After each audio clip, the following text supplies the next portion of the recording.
Bismillahirrahmanirrahim. Assalamualaikum warahmatullahi wabarakatuh.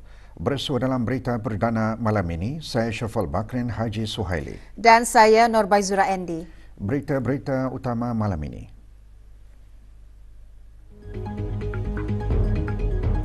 Sempena sambutan ulang tahun Hari Kebangsaan ke-40, bendera negara dikibarkan bermula 16 hari bulan ini.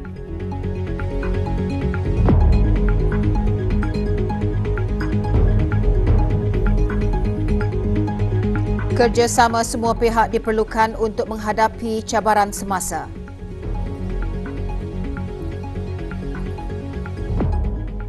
Sempena sambutan ulang tahun Hari Kebangsaan Negara Brunei Darussalam kali ke-40 tahun 2024 dan bagi memeriahkan lagi sambutan berkenaan, sukacita rakyat dan penduduk negara ini supaya sama-sama mengibarkan bendera di rumah-rumah kediaman masing-masing dan bangunan-bangunan pejabat dan perniagaan serta pemasangan dan penyalaan lampu-lampu cucul di bangunan-bangunan kerajaan dan sektor swasta mulai hari Jumaat 16 Februari 2024 sehingga hari Ahad 25 Februari 2024. Pengeran-pengeran akan mengibarkan bendera pribadi, orang-orang yang dikurniakan gelaran akan mengibarkan bendera masing-masing dan bagi orang ramai pula akan mengibarkan bendera negara Brunei Darussalam. Pameran Pertahanan Sedunia WDS 2024 edisi kedua sedang berlangsung di Riyadh, Arab Saudi sehingga 8 Februari ini. WDS 2024 adalah pameran pertahanan dan keselamatan bertaraf dunia yang dianjurkan setiap 2 tahun sekali oleh General Authority for Military Industries GAMI Arab Saudi dan diadakan di bawah naungan penjaga 2 masjid suci dan Raja Negara Arab Saudi ke bawah duli Yang Maha Mulia Raja Salman bin Abdul Aziz Al Saud. Mengetuai delegasi negara Brunei Darussalam ke pameran tersebut, Yang Berhormat Pihin Dato' Laila Raja Major Jeneral Bersara Dato' Peruka Sri Haji Awang Halbi bin Haji Muhammad Yusof, Menteri di Jabatan Perdana Menteri dan Menteri Pertahanan kedua. Pameran dibuka rasmi oleh Dulian Teraman Mulia Putra Khalid bin Salman Al Saud, Menteri Pertahanan Arab Saudi, diikuti dengan paparan udara Saudi Hawks, pasukan paparan udara Tentera Udara Diraja Saudi. Sebelum merasmikan pameran berkenaan, Dulian Teraman Mulia berkenan menerima mengadam secara berkumpulan Menteri-Menteri Pertahanan yang hadir. Bertemakan Equip for Tomorrow, pameran tahun ini disertai lebih 750 peserta dari 45 buah negara termasuk Australia, Singapura dan United Kingdom dengan mengetengahkan teknologi masa depan yang membentuk industri pertahanan dan keselamatan serta menampilkan perkembangan teknologi global terkini dalam 5 domain utama iaitu keupayaan darat, maritim, udara, angkasa dan keselamatan. Menteri di Jabatan Perdana Menteri dan Menteri Pertahanan kedua juga menghadiri forum kepimpinan pertahanan masa depan yang diadakan serentak dengan WDS 2024. Forum menekankan kepentingan kerjasama antara sektor awam, swasta, komersial dan teknikal di peringkat kebangsaan dan antarabangsa dalam pembangunan teknologi. Kementerian Kewangan dan Ekonomi petang tadi mengadakan sesi muzakara bersama ahli-ahli Majlis Mesyuarat Negara. Sesi muzakara diadakan di Kementerian Kewangan dan Ekonomi. Hadir Yang Berhormat Datuk Seri Setia Dr. Awang Haji Muhammad Amin Liu bin Abdullah, Menteri di Jabatan Perdana Menteri dan Menteri Kewangan dan Ekonomi kedua. Selain berbincang serta bertukar-tukar pandangan dan pengetahuan secara konstruktif dalam mencapai objektif yang sama dalam memajukan negara yang relevan dan berdaya tahan. Sesi muzakarah juga mendengarkan inisiatif dan pencapaian Kementerian Kewangan dan Ekonomi bagi tahun 2023. Juga hadir Datuk Seri Paduka Awang Haji Khairuddin bin Haji Abdul Hamid, Timbalan Menteri Kewangan dan Ekonomi dan Pengiran Datin Seri Paduka Haja Zeti Sufina binti Pengiran Datuk Paduka Haji Sani, Timbalan Menteri Kewangan dan Ekonomi Fiskal.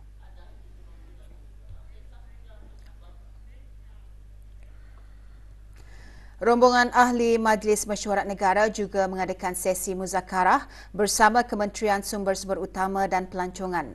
Menteri Sumber-Sumber Utama dan Pelancongan berkata kerjasama semua pihak secara kolektif diperlukan untuk menghadapi cabaran semasa dengan mengambil kira perubahan trend ekonomi global. Kementerian Sumber-Sumber Utama dan Pelancongan menyedari akan cabaran mengekalkan kestabilan ekonomi dan mencapai pertumbuhan mampan bagi sektor-sektor utama iaitu pertanian, perikanan dan perhutanan serta pelancongan. Semasa sesi itu juga, Yang Berhormat Datuk Seri Setia Dr. Haji Abdul Manaf bin Haji Matusin juga mengongsikan mengenai hala tuju strategi dan fokus utama dalam meningkatkan keluaran industri serta pencapaian dan sasaran keluaran sektor kementerian berkenaan. Sesi muzakarah yang dihadiri oleh ahli-ahli Majlis Mesyuarat Negara berlangsung pagi tadi di Kementerian Sumber-Sumber Utama dan Pelancongan.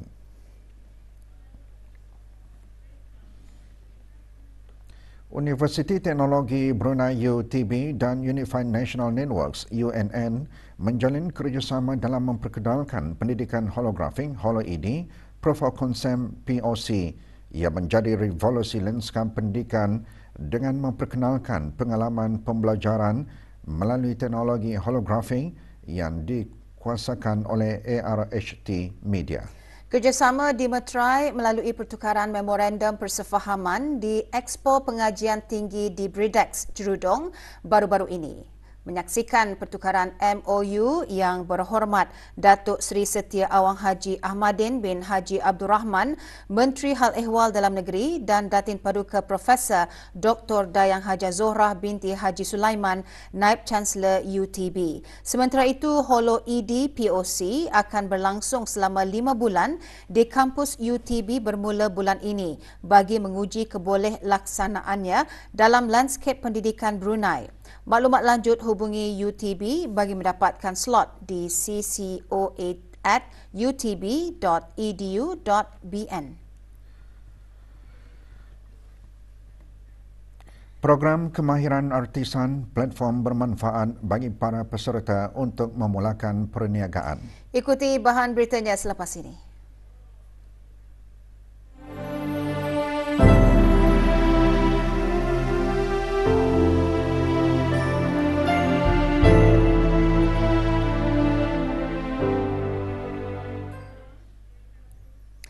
Kanser pangkal rahim kebiasaannya dikesan pada peringkat kanser yang berbeza dalam kalangan wanita di negara ini. Setiap seorang pesakit kanser mempunyai keperluan bagi pemerhatian, rawatan serta bimbingan yang tersendiri. Malam ini, Berita Perdana membawakan perkongsian dua lagi pakar perubatan Pantai Jerudong Specialist Center PJSC mengenai perkhidmatan yang diberikan untuk menangani penyakit tersebut. Ikuti laporannya bersama Aisyah Jailani.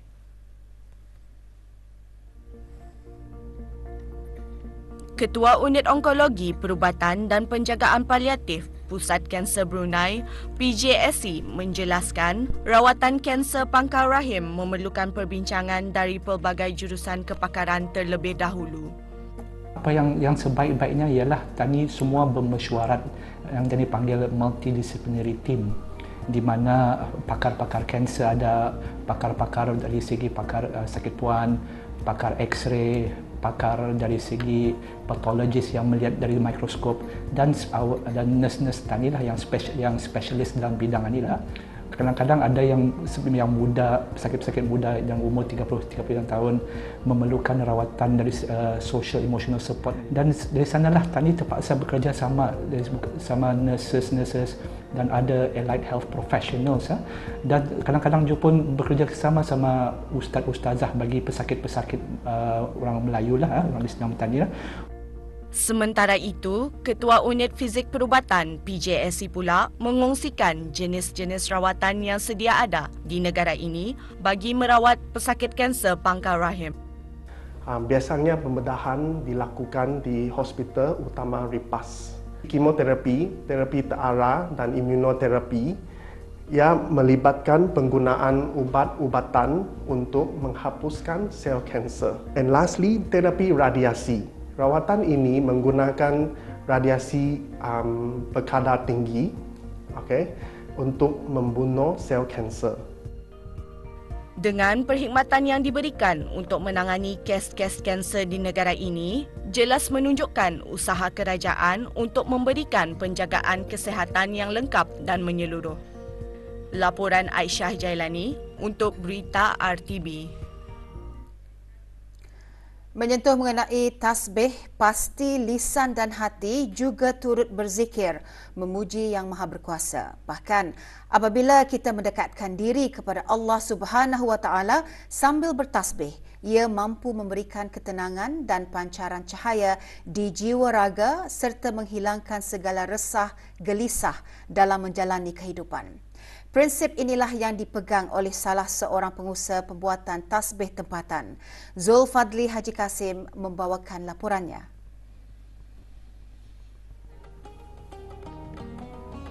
Awang Haji Muhammad Haranadi bin Haji Buntar atau lebih mesra dengan panggilan Nadi sudah berkecimpung dalam pembuatan tasbih lebih 10 tahun.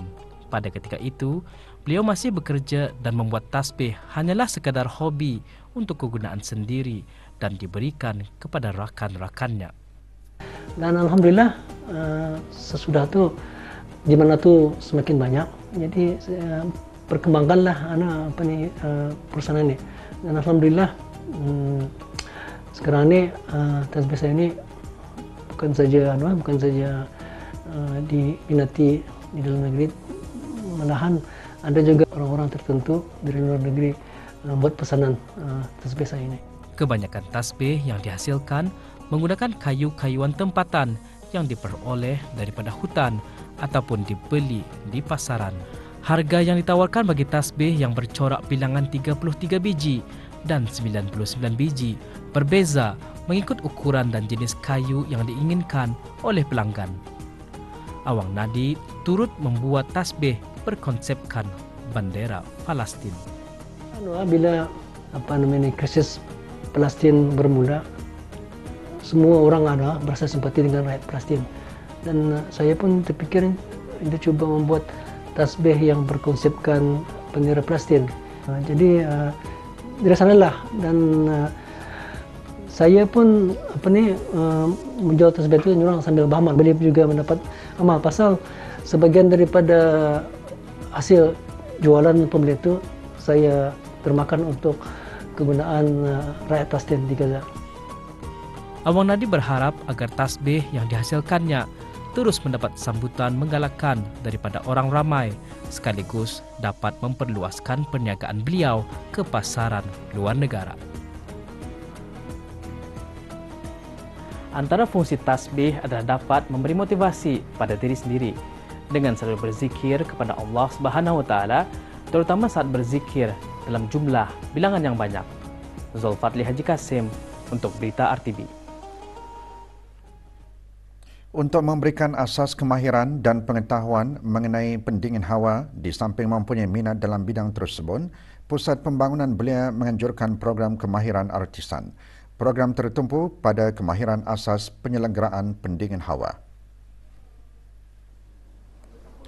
Program selama 4 hari itu diisi dengan sesi teori, demo dan praktikal. 16 peserta menyertai program tersebut. Penolong tenaga pengajar Pusat Pembangunan Belia berharap program tersebut dapat memberikan manfaat kepada para peserta sebagai platform untuk memulakan perniagaan. Alhamdulillah ada yang sudah membuka perniagaan sendiri dan ada juga yang sudah sedia ada perniagaannya tetapi kemari lagi untuk menambah ilmu pengetahuan. Alhamdulillah semua diorang ini sukses. Ada yang sudah maju bisnesnya.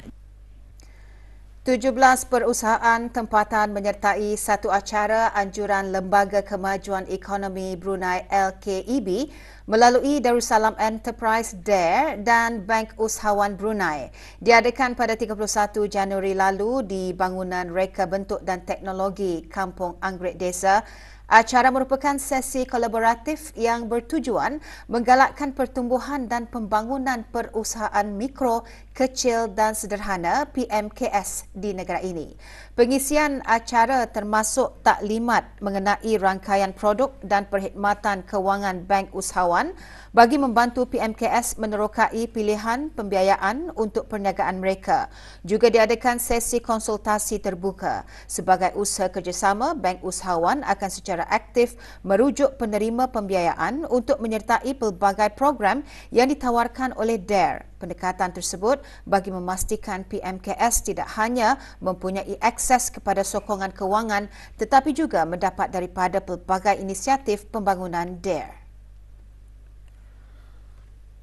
Kementerian Hal Ehwal Agama melalui Jabatan Urusan Haji memaklumkan mengenai jumlah terkini syarikat pelancongan yang diberi kebenaran untuk mengendalikan perkhidmatan pakej umrah menggunakan visa pelancong Arab Saudi bagi tahun 2024 Masihi ialah sebanyak 21 buah syarikat. Dari jumlah tersebut, hanya 8 syarikat sahaja yang dibenarkan untuk mengendalikan perkhidmatan pakej haji dan pakej umrah menggunakan visa umrah dan visa pelancong Arab Saudi bagi tahun 1443 Hijrah hingga 1445 Hijrah. Senarai syarikat berkenaan boleh diperoleh melalui laman sesawang rasmi Kementerian Hal Ehwal Agama atau berhubung terus ke Jabatan Urusan Haji di talian 2384478 atau email juh.khu@mora.gov.bn. Orang ramai yang berhasrat untuk menunaikan ibadat haji atau umrah bolehlah berhubung terus dengan syarikat-syarikat yang dibenarkan untuk mengendalikan perkhidmatan tersebut. 3 operasi penguatkuasa undang-undang di bawah operasi Kabat JIPK dilaksanakan oleh Jabatan Imigresen dan Pendaftaran Kebangsaan yang menyasarkan beberapa lokasi di negara ini. Operasi Kabat 15-2024 dan Operasi Kabat 16-2024 dilaksanakan oleh bahagian penguatkuasa Undang-Undang Bandar Seri Begawan. Manakala Operasi Kabat 17-2024 dilaksanakan oleh bahagian penguatkuasa Undang-Undang Cawangan Kuala Belait. Dalam operasi Kabat di daerah Brunei dan Muara yang menyasarkan sebuah bengkel kereta di Mukim Kilanas, pemeriksaan dijalankan ke atas 5 warga negara asing. 4 daripadanya ditahan dan dibawa ke bahagian penguatkuasa undang-undang bagi siasatan lanjut kerana dipercayai bekerja menggunakan pas lawatan. Sementara operasi Kabat di tapak projek di Mukim Gadong A, pemeriksaan dijalankan ke atas 161 warga negara asing. 6 daripadanya ditahan dan dibawa ke bahagian penguatkuasa undang-undang bagi siasatan lanjut kerana gagal mengemukakan sebarang dokumen yang sah. Dan operasi Kabat di Mukim Sungai Liang, pemeriksaan dijalankan ke atas seorang warga negara asing yang kemudiannya ditahan dan dibawa ke bahagian penguatkuasa undang-undang bagi siasatan lanjut. Individu berkenaan dipercayai melakukan 2 kesalahan, tinggal lebih masa setelah pas imigresen mansuh dan gagal mengemukakan sebarang dokumen perjalanan yang sah. Seorang lelaki warga negara Bangladesh didapati bersalah di bawah Akta Imigresen Penggal 17. Haris Udin berumur 46 tahun dijatuhi hukuman penjara selama 5 bulan dan 3 kali sebatan atas kesalahan tinggal lebih masa setelah pas imigresen mansuh. Pekerja berkenaan juga tersenarai dalam laporan pekerja yang lari daripada majikan. Bahagian Industri dan Ekosistem Perniagaan IBE melalui Unit Sukatan dan Timbangan SDT di bawah Kementerian Kewangan dan Ekonomi akan melaksanakan kerja pemeriksaan dan penelitian ke atas alat sukatan jenis pam minyak di 2 buah stesen minyak bermula pukul 9 pagi hingga 11 pagi. Esok kerja pemeriksaan dan penelitian akan dijalankan di syarikat stesen minyak Ikatan Teluk Mewah. Manakala hari Rabu 7 Februari di syarikat stesen minyak Masjori. Bagi keselamatan dan kesejahteraan orang ramai serta tenaga kerja yang terlibat, stesen-stesen minyak tersebut akan ditutup sementara dengan anggaran pelaksanaannya sekitar 2 jam. Jalan susur di Jalan Kebangsaan menuju ke Jalan Pusat Dakwah Brakas ditutup sementara hari ini. Penutupan adalah disebabkan kerja-kerja pembaikan paip pembentungan bawah tanah di jalan susur berkenaan. Jalan tersebut ditutup sehingga kerja selesai dilaksanakan hingga 10 malam. Para pengguna jalan dinasihatkan untuk mematuhi papan tanda arahan jalan raya serta had kelajuan yang ditetapkan.